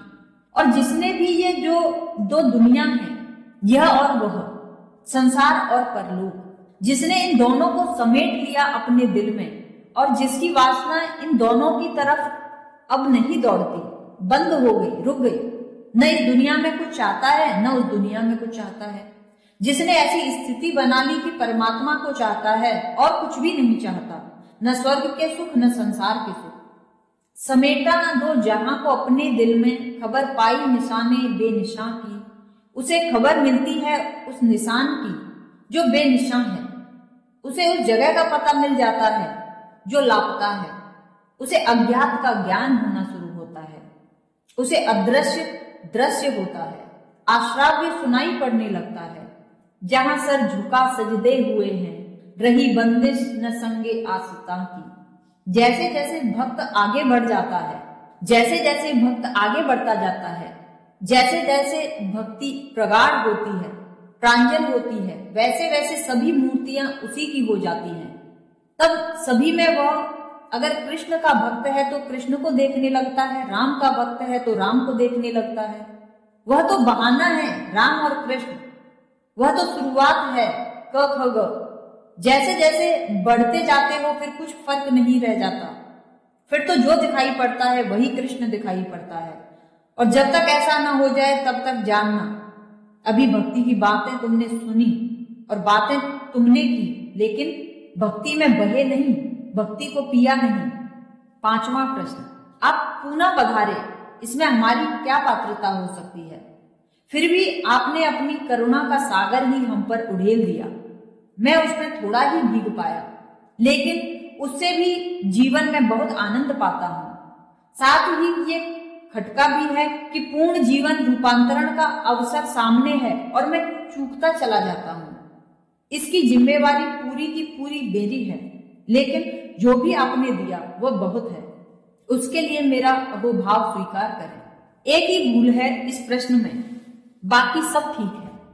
और भूल समझ में आ जाए तो वह तो अड़चन मालूम हो रही है, मिट जाएगी, बाधा हट जाएगी। और भूल ऐसी सूक्ष्म है कि एकदम से समझ में न आएगी, और जब मैं कहूंगा तो तुम चौंकोगे। कहा है कि करुणा का सागर हम पर उड़ेल दिया, इसमें हमारी क्या पात्रता हो सकती है? पात्र तो तुम हो ही जन्म से, अपात्र तो कोई होता ही नहीं, अपात्र परमात्मा बनाता ही नहीं।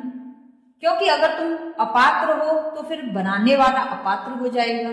अगर घड़ा ठीक ना बने तो घड़े को थोड़े ही दोष देते हो, कुम्हार को दोष देते हो, और कुम्हार वही है, एक ही है, वही बुद्ध का घड़ा बनाता है, वही मीरा का, वही तुम्हारा निरंजन।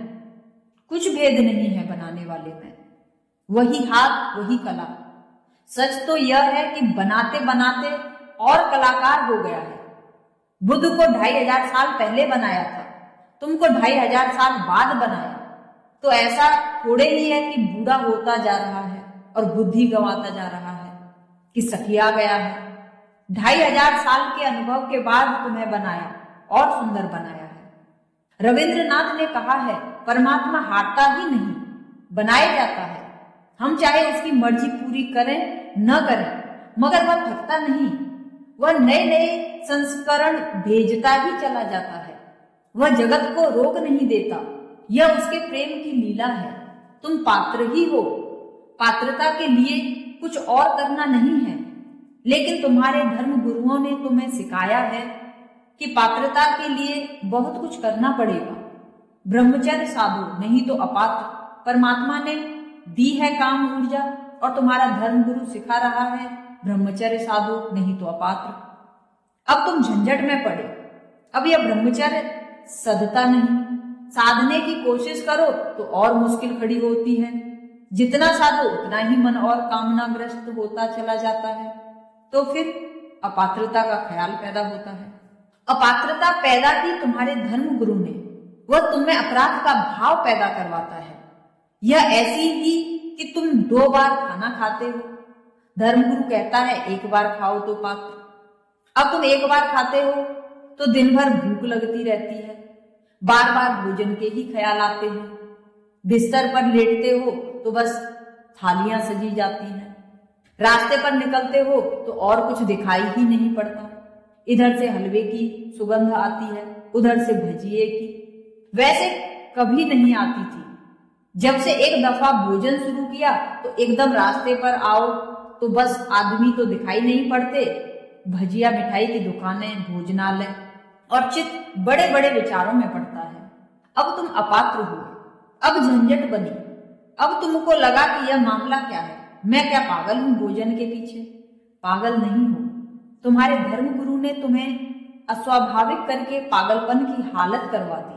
उल्टा सीधा कुछ करोगे अपात्र मालूम होने लगोगे। किसी ने बता दिया कि रोज 3 बजे रात उठना, अब उठने लगे 3 बजे, अब दिन भर नींद आती है। पूछने गए गुरु से तो गुरुदेव कहते हैं कि तामसी हो। यह तामस का लक्षण है। दिन में नींद का आना स्वभावतः तामस का लक्षण है। तुमको भी जचती है कि बात तो ठीक है, और यही गुरुदेव ने बताया था कि 3 बजे उठना। अब गुरुदेव समझाते हैं कि तामस से छूटना है तो तामसी भोजन छोड़ो, तुम सिर्फ दूध पर ही रहने लगो।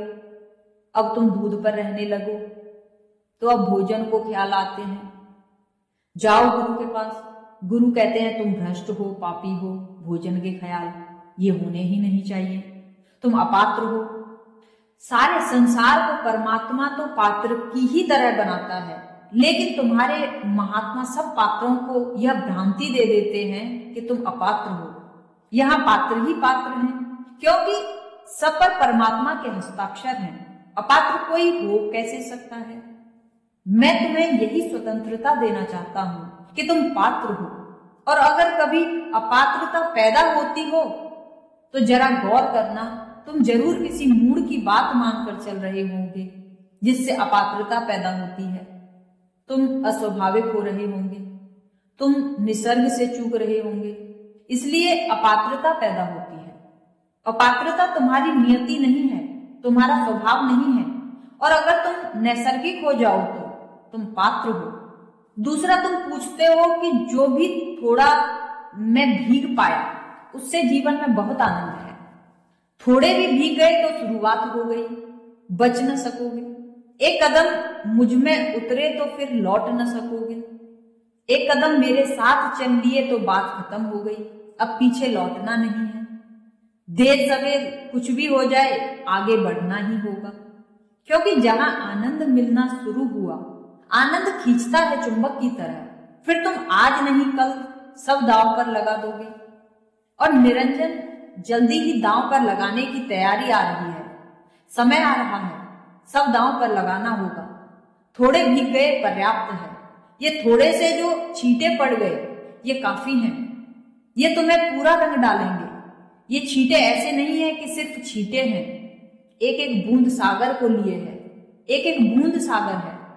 और तुम कहते हो यह खटका भी रहता है कि पूर्ण जीवंत रूपांतरण का अवसर सामने है, और मैं चूकता चला जाता हूं, जिसकी जिम्मेवारी पूरी की पूरी मेरी है।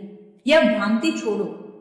यही मैं तुमसे कहना चाहता हूं कि इसकी जिम्मेवारी पूरी की पूरी मेरी है। यह भ्रांति छोड़ो, क्योंकि यह भी सूक्ष्म अहंकार है। यह तुम्हें कठिन होगा समझना, लेकिन समझना जरूरी है। यह भी सूक्ष्म अहंकार है कि जिम्मेवारी मेरी है। यह मैं छोड़ो। मैं अनेक अनेक ढंगों से निर्मित हो जाता है। अब वह एक नया रास्ता खोज रहा है। वह कह रहा है कि कोई क्या करे, वे तो इतना बरसा रहे हैं, मैं नहीं ले रहा, तो जिम्मेवारी मेरी है। यह बात बिल्कुल तर्कयुक्त लगेगी, कि जिम्मेवारी मेरी है, मगर मैं इससे ही भर जाएगा और वही अड़चन है। मैं अड़चन है। मैं के कारण ही पूरा रूपांतरण नहीं हो रहा है और मैं अब एक नई शक्ल ले रहा है और ऐसी शक्ल ले रहा है कि बड़ी होशियारी की कि तुम पहचान भी ना पाओगे। अब मैं कह रहा है कि अब क्या किया जा सकता है। मैं ही अपात्र, मैं ही पापी, मैं ही अज्ञानी, मैं ही बुरा भला। ख्याल रखना, मैं इतना कुशल कि अगर ठीक चीजें न मिले तो विपरीत चीजों से भी अपने को भरता है। पहले कहता है मैं ज्ञानी, अगर यह सिद्ध हो जाए कि मैं ज्ञानी नहीं तो भी छोड़ता नहीं पीछा, कहने लगता है मैं अज्ञानी। पहले कहता है मैं दुनिया का सबसे बड़ा श्रेष्ठ व्यक्ति, फिर समझ में आने लगे कि यह बात तो ठीक नहीं है तो वह कहने लगता है मैं ना कुछ, आपके चरणों की धूल। मैं वहां भी कायम है।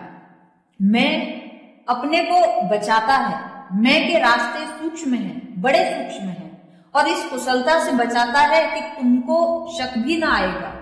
अब इस पर तुम्हें शक भी नहीं आ सकता है कि इसकी जिम्मेवारी पूरी की पूरी मेरी है, पूरी की पूरी। अभी तुम पूरे हो ही नहीं तो पूरी की पूरी जिम्मेवारी तुम्हारी कैसे हो जाएगी। अभी तुम हो कहां कि जिम्मेवारी तुम्हारी हो जाए। जिम्मेवारी हो ही कैसे सकती है। बुद्ध से किसी ने कहा कि मेरे पास बहुत धन संपत्ति है, मैं लोगों की सेवा करना चाहता हूं, आप मुझे आज्ञा दें, मैं क्या करूं। बुद्ध उसकी तरफ देखते रहे और बड़े उदास हो गए और उस आदमी ने कहा आप एकदम उदास क्यों हो गए, आपका चेहरा एकदम उदास क्यों हो गया, आप फूल की तरह खिले रहते हैं, आप एकदम कुम्हला क्यों गए। बुद्ध ने कहा इसलिए कि तू अभी है ही नहीं, सेवा कैसे करेगा, सेवा के पहले होना चाहिए। गुरजेफ कहता था अपने शिष्यों को कि तुम अभी हो ही नहीं, इसलिए पहली बात तो है कि तुम हो जाओ, फिर दूसरी बात है। लेकिन हमने यह मानकर पकड़ ली है बात कि हम हैं, यह मूल भ्रांति है। तो निरंजन यह फिक्र छोड़ो कि इसकी जिम्मेवारी तुम्हारी है, तुम हो ही नहीं अभी। और मैं यह नहीं कह रहा कि तुम यह कहने लगो कि मैं नहीं हूं, नहीं तो तुम फिर पकड़ जाओगे। सिर्फ समझ लो एक शून्य है, इस शून्य को समझ लो, पहचान लो और जैसे ही यह शून्य का भाव स्पष्ट हो जाएगा फिर कोई रुकावट न रहेगी। शून्य पूर्ण से भर ही जाता है, अपने आप भर जाता है, कुछ करना नहीं पड़ता, यह मैं ही अड़चन बनता है। इसलिए अक्सर ऐसा हो जाता है कि बहुत निष्ठावान लोग, बड़े उत्तरदायी लोग चूकते चले जाते हैं। निरंजन ऐसे ही निष्ठावान हैं, उनकी श्रद्धा मुझ में गहरी है, उनका लगाव गहरा है। चुपचाप छाया की तरह यहाँ वे मेरे काम में लगे रहते हैं। यह भी पहली दफा प्रश्न पूछा है, प्रश्न भी कभी नहीं पूछा है, लेकिन चुपचाप कानों का किसी को खबर न हो। जो लोग पूना में मेरे बहुत निकट आए हैं उनमें निरंजन एक है, लेकिन यह दायित्व का भाव बचा हुआ अहंकार है, इसे भी जाने दो। इसके जाते ही सब हो जाएगा और सब होने की घड़ी करीब आ रही है। आखिरी प्रश्न में ईश्वर में भरोसा नहीं करता हूं। क्या आप ईश्वर के होने का कोई प्रमाण दे सकते हैं? मैं प्रमाण हूं, और क्या प्रमाण होता है? मेरे प्रेम को देखो, मेरी शांति को देखो, मेरे अंदर को देखो, चखो थोड़ा। मैं जो कहूंगा उससे प्रमाण होगा, कहे हुए शब्द तो शब्द ही होंगे। मेरे पास आओ, प्रमाण तो मिलेगा निकटता से। मेरे साथ बिगड़ो, मेरे साथ राजी हो। कुछ चिंता ना करो कि ईश्वर पर भरोसा नहीं है। हो भी कैसे भरोसा, कैसे भरोसा आए? जो तर्क दिए गए हैं सब लाचार और कमजोर हैं, क्योंकि ईश्वर के लिए कोई ठीक तर्क हो नहीं सकता। ईश्वर तर्कातीत है। जिन्होंने तर्क दिए हानि की, लाभ नहीं किया, क्योंकि उनके तर्कों के कारण ईश्वर को असिद्ध करने का उपाय मिल गया। जिन्होंने तर्क दिए ईश्वर के लिए कि ये कारण है ईश्वर के होने में, उन्होंने रास्ता खोल दिया नास्तिकों के लिए, क्योंकि नास्तिक उन तर्कों का खंडन कर सकते हैं। खंडन की वजह से फिर ऐसा लगता है कि नास्तिक जीत गए और जो भी तर्क दिए गए हैं ईश्वर के लिए सब खंडित किए जा सकते हैं। मैंने अब तक ऐसा एक तर्क नहीं पाया जो खंडित न किया जा सकता हो। अगर नास्तिक और आस्तिक का तार्किक विवाद हो तो नास्तिक ही जीतेगा, आस्तिक नहीं जीत सकता है। यह बात सच है। यह मैं आस्तिक होकर कह रहा हूं। आस्तिक कमजोर है, आस्तिक लाचार है, उसकी दलीलें नपुंसक हैं। वह जो कहता है ठीक नहीं है मगर रास्ता बना देता है, नास्तिक का खंडन करने का रास्ता बना देता है। आस्तिक चुप हो जाना चाहिए, नास्तिक विदा हो जाएंगे। आस्तिक को तर्क देना ही नहीं चाहिए क्योंकि ईश्वर के लिए तर्क हो नहीं सकता। आस्तिक को तर्क बनना चाहिए, तर्क देना नहीं चाहिए। उसे यह नहीं कहना चाहिए कि हर चीज का बनाने वाला होता है। तो इतनी बड़ी पृथ्वी, इतने चांद सूरज, इतना बड़ा विराट ब्रह्मांड, तो कोई बनाने वाला होना चाहिए। नास्तिक तत्क्षण पूछता है, फिर उस बनाने वाले का बनाने वाला कौन? चार खाने चित्त। अगर तुम यह कहो कि उस बनाने वाले का कोई बनाने वाला नहीं, जैसा कि आस्तिक कह रहे हैं, तो यह बेईमानी की बात है। फिर अगर उस बनाने वाले को बनाने वाले की जरूरत नहीं तो इस ब्रह्मांड को ही बनाने वाले की क्या जरूरत है? फिर तो तुम्हारा तर्क बेईमानी हो गया। तर्क की बुनियाद यही थी कि हर चीज के लिए कोई बनाने वाला होना चाहिए। तुम अगर यह कहो कि यह ब्रह्मांड इतना जटिल है, इसके पीछे कोई ना कोई कारीगर होना चाहिए, ठीक, लेकिन तुम्हारा कारीगर तो इससे भी ज्यादा जटिल होगा, उसके पीछे भी कोई कारीगर होना चाहिए। यह बात कहाँ अंत होगी? यह दलील फिजूल है, बचकानी है। मैं ईश्वर के लिए कोई प्रमाण तर्क की तरह नहीं देना चाहता, नहीं दे सकता हूं, और मैं चाहूंगा कि कोई न दे। जिन्होंने दिए हैं उन्होंने ईश्वर को नहीं जाना तो ही दिए हैं। मेरी अपनी दृष्टि यही है कि जिन जिन ने ईश्वर के लिए तर्क दिए हैं वे तार्किक थे, अनुभवी संत नहीं। अनुभवी तो चुप रह जाएगा, अनुभवी कहेगा ईश्वर के लिए क्या प्रमाण। विवेकानंद ने रामकृष्ण से पूछा, ईश्वर है? मैं प्रमाण चाहता हूं। रामकृष्ण ने कहा, तू देखना चाहता है? विवेकानंद ने बहुत लोगों से पूछी थी यह बात, लेकिन किसी ने यह नहीं कहा था कि तू देखना चाहता है। जिसके पास गए थे उसने कुछ तर्क बताया था और विवेकानंद बुद्धिशाली व्यक्ति थे, उन्होंने उसका तर्क खंडन किया था। लेकिन रामकृष्ण ने कोई तर्क ही नहीं दिया तो खंडन का तो उपाय ही न छोड़ा, उल्टा दूसरा प्रश्न पूछा। प्रश्न के उत्तर में प्रश्न पूछा कि तू ईश्वर को जानना चाहता है? यह बोल, अभी जानना चाहता है, इसी वक्त? तो विवेकानंद थोड़े घबराए कि यह मामला क्या है जानने का। कोई पास की कोठरी में बंद है। विवेकानंद पहली बार डरे किसी आदमी से। कहा, मैं सोचकर आऊंगा। रामकृष्ण ने कहा, यह भी कोई प्रश्न है? सोचकर आओगे? पहले ही सोच लेना था। ईश्वर के संबंध में प्रश्न उठाते हो तो पहले ही सोच लेना था। मैं तुम्हें कोई तर्क नहीं दूंगा। मैं भी तुमसे कहता हूं, जानना है, अभी जानना है, तैयार हो जाओ, हिम्मत करनी होगी। यह बड़ी बेबूझ यात्रा है, ये कच्ची हिम्मत के लोग इसमें न जा सकेंगे।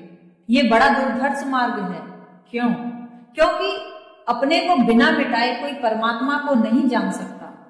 इसलिए तुम कहते हो परमात्मा को जानना है, मैं तुमसे कहता हूं मिटना होगा तो ही जान सकोगे। रोशनी को जानना है, अंधेरा जाएगा तो जान सकोगे।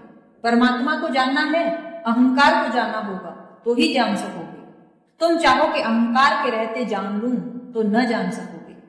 यह तो ऐसे ही हुआ कि आदमी कहे, मैं आंख तो बंद रखूंगा और रोशनी जानना चाहता हूं, आंख में नहीं खोलूंगा, आंख तो बंद ही रखूंगा और रोशनी जानना चाहता हूं। और अगर हम उससे कहें कि आंख खोलकर ही जान सकते हो, वह कहे, मैं आंख भी क्यों खोलूं, मुझे रोशनी पर भरोसा भी नहीं है, पहले भरोसा आए तब मैं आंख खोलूं। तो क्या करोगे इस आदमी के साथ? और ये आंखें तो बाहर की हैं, जबरदस्ती भी खोली जा सकती हैं, भीतर की आंखें जबरदस्ती नहीं खोली जा सकती। इन पंक्तियों पर ध्यान करना। निकल कर जन्नत से आए थे हम, वहां कोई हम नफस नहीं था। चले हैं दुनिया से तेरी यारब, यहाँ कोई हम नवा नहीं है। यह सिलसिला मौतो जिंदगी का तो है फरेबे निगार यकसर। न कोई आया यहाँ कहीं से, यहाँ से कोई गया नहीं है। तलाशे दरमा में मैं भटकता कहाँ फिरूंगा मेरे मसीहा, तेरी नजर के सिवा मेरे दर्द दिल की कोई दवा नहीं है। तुम ही कहो मैं तुम्हारे दर से कहाँ चला जाऊं उठ के आखिर, सिवा तुम्हारे जहां में मेरा कोई भी तो आसरा नहीं है। जो तू है तो मैं नहीं हूं पैदा, जो तू है तो मैं नहीं हूं पैदा, जो मैं हूं तो तू नहीं है जाहिर। यहाँ तो बस बात एक की है, यहाँ कोई दूसरा नहीं है। खुदा के बंदे खुदा को पाते हैं, अपनी हस्ती को खुदा मिटाते। खुदा की तकमील करके देखें जो कह रहे हैं खुदा नहीं है। खुदा के बंदे खुदा को पाते हैं, अपनी हस्ती को खुद मिटा के। एक ही रास्ता है उसे पाने और जनाने का, अपने को मिटा देना। खुदा के बंदे खुदा को पाते हैं, अपनी हस्ती को मिटा के। खुदी की तकमील करके देखें जो कह रहे हैं खुदा नहीं है, तो कहते हैं ईश्वर नहीं है। वे एक छोटा सा काम करके देखें, अपने को शून्य करके देखें, अपने को मिटा कर देखें। तत्क्षण क्षण भी नहीं जाता, पल भी नहीं बीतता, इधर तुम मिटे उधर परमात्मा हो जाता है। जो तू है मैं नहीं हूं पैदा, जो तू है मैं नहीं हूं पैदा, जो मैं हूं तो तू नहीं है हाजिर। यहां तो बस बात एक की है, यहां कोई दूसरा नहीं है। तुम पूछते हो परमात्मा कहाँ है, और मैं कहता हूं परमात्मा कहाँ नहीं है। तुम पूछते हो परमात्मा का प्रमाण, मैं पूछता हूं तुम्हारा प्रमाण। तुम हो, इसका प्रमाण है। क्या प्रमाण है? क्योंकि जो भी अपने भीतर गए उन सभी ने पाया कि वहां कोई नहीं है, वहां सन्नाटा है, वहां मैं नहीं है। कभी जरा शांत बैठकर अपने भीतर जाकर खोजें कि मैं कहाँ है, और तुम बड़ी मुश्किल में पड़ोगे। टटोलोगे इस द्वार उस द्वार, इस किनारे उस किनारे, अंधेरे में भटकोगे, टकराओगे, मगर कभी मैं न पाओगे, क्योंकि कभी किसी ने पाया ही नहीं। तुम यह जानकर चकित होोगे कि परमात्मा को पाने वालों की तो लंबी कतार है और छोटे मोटे पाने वालों की नहीं। उनकी जिनकी बात की गरिमा होगी ही। वेदों से लेकर अब तक परमात्मा को पाने वाले गवाह तो बहुत हैं, लेकिन तुमने कभी ऐसा कोई गवाह सुना जिसने अहंकार पाया हो, जिसने यह सिद्ध कर दिया हो कि मैं हूं? आज तक नहीं हो सका। जो भी सिद्ध करने गए असिद्ध हो गए। जो भीतर गए उन्होंने पाया मैं नहीं हूं, और पाया कि परमात्मा है। परमात्मा तुम्हारे भीतर है, मैं तुम्हारी भ्रांति है। परमात्मा की किताब को तुमने गलत ढंग से पढ़ा है, मैं की तरह पढ़ लिया, और तुम भीतर जाते भी नहीं। वहां असली किताब है, वहां वेदों का वेद, पुराणों की कुरान है, वहां श्रीमद् भगवद गीता है, वहां भगवान है। वहां तुम जाते ही नहीं, तुम बाहर दौड़ रहे हो। धन कमाओ, पद कमाओ, ये कमाओ, वो कमाओ, और यह सारी कमाई किस लिए तुम्हें पता है? मैं को सिद्ध करने के लिए। बड़ा राज्य होगा तो बड़ा मैं सिद्ध होगा, धन का ढेर होगा तो बड़ा मैं सिद्ध होगा, राष्ट्रपति हो जाऊंगा, प्रधानमंत्री हो जाऊंगा तो मैं सिद्ध हो जाएगा। यह मैं की दौड़ मैं को सिद्ध करने में लगे रहे, और मैं कभी सिद्ध होता ही नहीं, क्योंकि मैं है ही नहीं। जो है ही नहीं वह सिद्ध हो ही नहीं सकता। तुम 2 और 2 को 5 बनाने में लगे हो, यह होता नहीं, यह संभव ही नहीं है। सिकंदर से पूछो, मरते वक्त कहा कि मुझे अर्थी पर ले जाना, तो मेरे दोनों हाथ लटके रहने देना बाहर। वजीरों ने पूछा क्यों? तो उसने कहा इसलिए ताकि लोग देख लें कि मैं खाली हाथ जा रहा हूं। दौड़ा, धूपा, आपाधापी की, मगर हाथ खाली के खाली रहे। मैं शून्य की तरह जा रहा हूं। क्या कह रहा है सिकंदर? सिकंदर यह कह रहा है अहंकार पाया नहीं, शून्य ही था और शून्य ही जा रहा हूं। काश इस शून्य को स्वीकार कर लिया होता, राजी हो गया होता, अहंकार की दौड़ में समय खराब न किया होता, तो परमात्मा उतर आता। जो तू है तो मैं नहीं हूं पैदा, जो मैं हूं तो तू नहीं है जाहिर। यहां तो बस बात एक की है, यहां कोई दूसरा नहीं है। खुदा के बंदे खुदा को पाते हैं, अपनी हस्ती को खुद मिटा के। खुदा की तकमील करके देखें जो कह रहे हैं खुदा नहीं